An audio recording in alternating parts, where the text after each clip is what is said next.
নমস্কার বন্ধুরা, আমার চ্যানেলে স্বাগত। দেখো, যে বিষয়টা নিয়ে আলোচনা করব, যে আমাদের রাজ্যে যে শিক্ষক নিয়োগ দুর্নীতি, বিশেষ করে প্রাইমারি স্কুল এবং হাই স্কুল, উচ্চ মাধ্যমিক, মাধ্যমিক স্কুলে যে দুর্নীতি, গত 2014 সালের টেট পরীক্ষা প্রাইমারি থেকে শুরু করে 2016 সালের স্কুল সার্ভিস কমিশনের যে টেট পরীক্ষা এবং নিয়োগ পরীক্ষা, সমস্ত ক্ষেত্রেই ব্যাপক হারে দুর্নীতি হয়েছে। এবং দুটো ক্ষেত্রেই যে শিক্ষামন্ত্রী ছিলেন পার্থ চট্টোপাধ্যায় তৎকালীন, এবং তিনি এই দুর্নীতির মাথা ছিলেন, উনি অলরেডি জেলে আছেন। আরও অনেক শিক্ষা দপ্তরের আধিকারিক থেকে মন্ত্রী তারা জেলে গিয়েছিল, অনেকেই জামিন পেয়েছেন, এগুলো আপনারা জানেন। এবং এই যে প্রোগ্রেসগুলো হচ্ছিল, হতে হতে আপনারা দেখলেন এই এপ্রিল মাসের 3 তারিখে 26,000 শিক্ষকের কিন্তু চাকরি বাতিল করে দেওয়া হলো। তার সঙ্গে শিক্ষাকর্মীরাও আছে। মাধ্যমিক উচ্চ মাধ্যমিক স্কুলের যে শিক্ষক শিক্ষিকারা, তারা কিন্তু চাকরি তাদের চলে গেল। এবং সুপ্রিম কোর্ট, কলকাতা হাইকোর্ট হয়ে সুপ্রিম কোর্টে কিন্তু তাদের যে বিচার, সেই সুপ্রিম কোর্ট সেই বিচার একই রকম রাখলেন, অর্থাৎ তাদের চাকরি কিন্তু চলে গেল। এখন প্রশ্ন এসে যাচ্ছে যে প্রাথমিক বিদ্যালয়ে যে দুর্নীতি, অর্থাৎ 2014 সালের যে টেট এবং সেই টেট পরীক্ষা থেকে যে প্রায় 60,000 শিক্ষক বিভিন্ন ফেজে নিয়োগ হয়েছিল, 2017, 2019, 2021, এই যে বিভিন্নভাবে বিভিন্ন ফেজে দুর্নীতির মাধ্যমে যে শিক্ষক শিক্ষিকারা চাকরি চুরি করে এবং তারা চাকরি কিনে চাকরি করছিলেন, সেই সব শিক্ষিকা এবং শিক্ষকদের চাকরি কিন্তু চলে যেতে চলেছে। এবং সেই দিনক্ষণ কিন্তু সেই প্রায় জানিয়ে দেওয়া হলো। আপনারা জানেন যে মামলা চলছিল কলকাতা হাইকোর্টে কয়েকদিন আগেই, সেই মামলা কিন্তু তিনি, সেই বিচারপতি সেন, তিনি কিন্তু ব্যক্তিগত কারণে সেই মামলা থেকে সরিয়ে দাঁড়িয়েছে।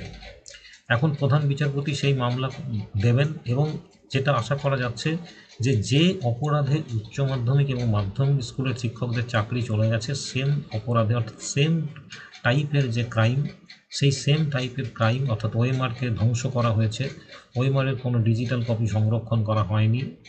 এবং প্রাথমিক বিদ্যালয়ে আপনারা যে প্যানেল বার করা হয়েছিল, সেটা যদি আপনারা ইন্টারনেটে এখনও আছে, যদি দেখেন, সেখানে দেখতে পাবেন যে অজস্র ক্যান্ডিডেট যারা কিন্তু মাধ্যমিক উচ্চ মাধ্যমিকে তাদের কিন্তু 3rd ডিভিশন থাকা সত্ত্বেও তারা কিন্তু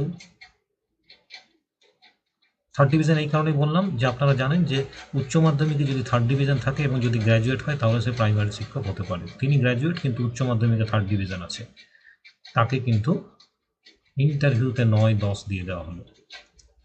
এক্ষেত্রেও যিনি কিন্তু উচ্চ মাধ্যমিকের 80-90% আছে, তিনি কিন্তু ইন্টারভিউতে 1 নম্বর পেয়েছেন, 0.5 করে, দুটো পার্টে 5-5 করে 10 নম্বর ছিল। আপনারা জানেন দুটো পার্টে ইন্টারভিউ ছিল, 10 নম্বরের মধ্যে দুটো ভাগ ছিল, অ্যাপটিটিউড ছিল এবং তার ইন্টারভিউ ছিল, ভাইভা ছিল।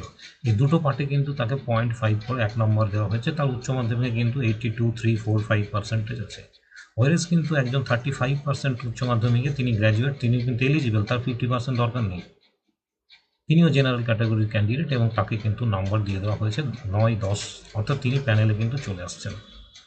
তাহলে যে পার্সেন্টেজের হিসাবে কিন্তু উচ্চ মাধ্যমিকের নাম্বারটা নেওয়া হচ্ছে, সেখানে ইন্টারভিউতে কিন্তু সরাসরি কিন্তু আমরা দেখেছি যে, আপনারা জানেন যে সে টেটের একটা পার্সেন্টেজ নেওয়া হচ্ছে, 40% নেওয়া হচ্ছে, মাধ্যমিকের পার্সেন্টেজ নেওয়া হচ্ছে, উচ্চ মাধ্যমিকের পার্সেন্টেজ নেওয়া হচ্ছে। যিনি কিন্তু ইন্টারভিউ বোর্ডে 10 পাচ্ছেন, উচ্চ মাধ্যমিকে 3rd ডিভিশন আছেন, 35, 34%, 36% আছেন, আপনারা জানেন 30% পেলেই উচ্চ মাধ্যমিকে পাস করা যায়, তিনি কিন্তু চাকরিটা পেয়ে গেছেন। এই ধরনের অজস্র মামলা হয়েছে এবং প্রকাশ্যে দুর্নীতি হয়েছে।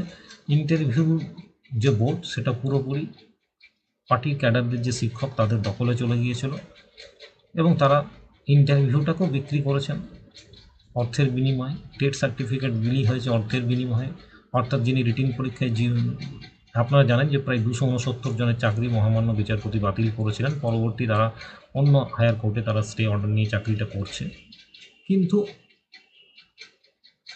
ঢাকি সমেত যে বিসর্জন মহামান্য বিচারপতি অভিজিৎ গঙ্গোপাধ্যায় তিনি দিয়েছিলেন কলকাতা হাইকোর্টে, এর পরবর্তীকালে সেই মামলা সুপ্রিম কোর্ট হয়ে কিন্তু আবার কলকাতা হাইকোর্টে ফিরে এসেছে।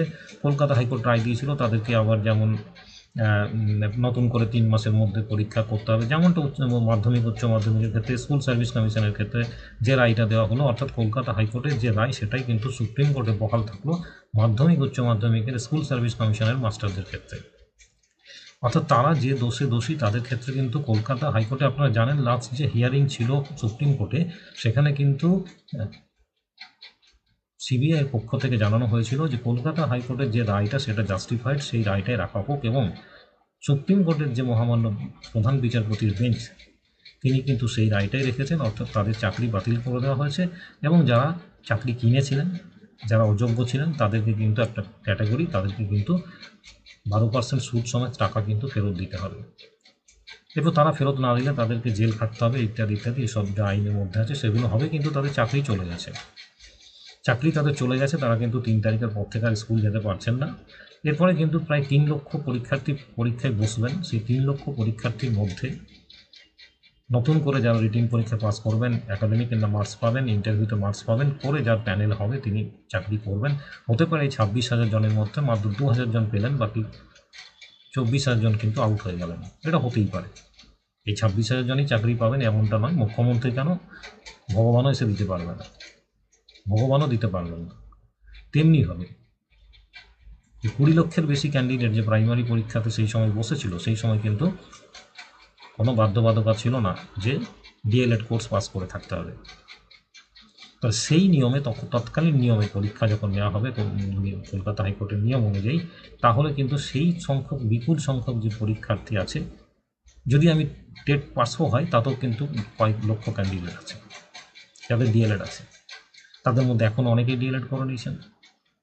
এরপর তারা সবাই মিলে যখন ইন্টারভিউ বসবে, তখন কিন্তু এই 60,000 জন যারা চাকরি করছিলেন, তাদের মধ্যে কিন্তু যোগ্য অযোগ্যের জায়গায় আমি যাচ্ছি না, আইনের জায়গায় যাচ্ছি। যোগ্য অযোগ্য থাকতেই পারেন, অনেকেই যোগ্য আছেন, এটা অস্বীকার করার কিছু নেই, কিন্তু যোগ্য অযোগ্যের জায়গাটা তো আসছে না। এখানে নতুন করে আপনাকে অগ্নি পরীক্ষা দিতে হবে, সীতার অগ্নি পরীক্ষা আপনাকে দিতে হবে, দিয়ে আপনাকে চাকরিটা নিতে হবে। অর্থাৎ কিন্তু এই 60,000 জনের মধ্যে কিন্তু এখানেও হয়তো 40,000 জনের চাকরি চলে যেতে পারে। যখন নতুন করে পরীক্ষা হবে, 20,000 জন আবার নিজের যোগ্যতা দেখিয়ে তারা পরীক্ষায় পাস করে, যোগ্যতার কথাটা আসছি না আমি, তারা পরীক্ষায় পাস করলেন এবং তারা ইন্টারভিউতেও ভালো করলেন, করে যা প্যানেল প্রিপারেশনের যে রুল আছে সেই নিয়মে তার প্যানেলের মধ্যে ইনক্লুডেড হলেন, মেরিট লিস্টের মধ্যে তিনি চাকরিটা করলেন। বাকি কিন্তু যারা পড়ে থাকলেন তারা কিন্তু চাকরি থেকে আউট হয়ে গেলেন। অর্থাৎ এই যে 60,000 জন শিক্ষক, এই শিক্ষকদের মধ্যে একটা অংশ আজকে অপেক্ষা করতে করতে করতে 21, 22, 23, 24, 25 সালের এপ্রিল মাসে এসে উচ্চ মাধ্যমিক মাধ্যমিক স্তরে 26,000 শিক্ষকের চাকরি চলে গেল। এখন আমাদের দিন গোনার পালা যে এই 60,000 জন শিক্ষক, যে প্রাথমিক বিদ্যালয় প্রাইমারি স্কুলের শিক্ষক, এদের চাকরিটা কবে যায়? চাকরিটা যাবেই, চাকরিটা যাবে। কলকাতা হাইকোর্ট যে রায় কলকাতা হাইকোর্ট দিয়েছিলেন, সেই রায় জাস্টিফাইড ছিল। কারণ এই জাস্টিফিকেশনটা সিবিআই সুপ্রিম কোর্টের দ্বারা দাবি করেছেন যে কলকাতা হাইকোর্টের রায় জাস্টিফাইড ছিল, চাকরি সাদা খাতা দিয়ে চাকরি হয়েছে, চাকরি বিক্রি হয়েছে, এবং যোগ্য অযোগ্যের বিচার কিন্তু সেপারেশন করা যাচ্ছে না। কারণ এই যে স্কুল সার্ভিস কমিশন বা পর্ষদ, তারা কিন্তু প্রাথমিক পর্ষদ, তারা কিন্তু সমস্ত কিছু ডিস্ট্রয় করে দিয়েছেন। তাদের কাছে তারা যেহেতু দুর্নীতি করেছেন, তারা ন্যাচারালি তারা কিন্তু কোনো উইটনেস রাখবেন না, তারা কিন্তু কোনো প্রুফ রাখবেন না, তারা সেগুলোকে ডিস্ট্রয় করেছেন। ন্যাচারালি এখন আইন যখন আইনের পথে চলবে, জাস্টিস যখন দেবে, প্রত্যেকের জাস্টিস পাওয়ার রাইট আছে। যারা চাকরি করছেন সেই প্যানেলে, যারা চাকরি পাননি তখন, যারা বঞ্চিত হয়েছেন, যারা দুর্নীতির শিকার হয়েছেন, তারা এখন তাদের রাইটটা তারা আদালতের মাধ্যমে পাবেন। তারাও কিন্তু ইন্টারভিউ বসবে, তাদেরকেও তাদের যোগ্যতার নিরীক্ষে তাদেরকে পরীক্ষা দিয়ে ইন্টারভিউর মাধ্যমে আসতে হবে। যারা যোগ্য থাকবেন তারা চাকরি পাবেন, বাকিরা কিন্তু আউট হয়ে যাবেন। অর্থাৎ আমরা পশ্চিমবঙ্গে প্রায় 1 লক্ষ চাকরি আমরা দেখতে পাবো 2025 সালে কিন্তু এই দুর্নীতির কারণে চলে যাবে। নমস্কার।